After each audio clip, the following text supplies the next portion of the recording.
माँ वैसे तो भाई पिता का पद बड़ा होता है, लेकिन बालकों के लिए माँ अत्यंत श्रेष्ठ होती है।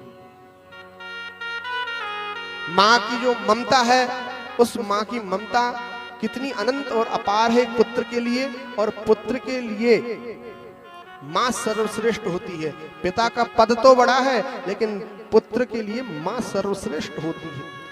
एक पुत्र हर बात अपनी माँ से बता देता है, लेकिन पिता से वह बात कहने का साहस भी नहीं रख पाता। जिसके पास माँ होती है वो उस माँ की ममता और माँ के ममत्व को समझ सकते हैं।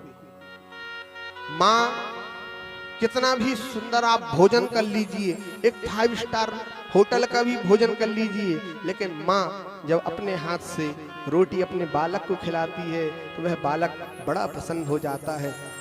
माँ अपने पुत्र को 9 माह तक गर्भ में रखती है, तो इसलिए वह तो पहले ही अपने पुत्र का अनुभव करती है, पुत्री का अनुभव करती है। पिता तो 9 माह 10 माह बाद स्पर्श करता है बालक या बालिका का।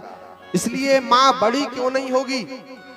सागर से ज्यादा गहरी है माँ, सागर से ज्यादा गहरी है माँ, लेकिन सागर जैसी खारी नहीं।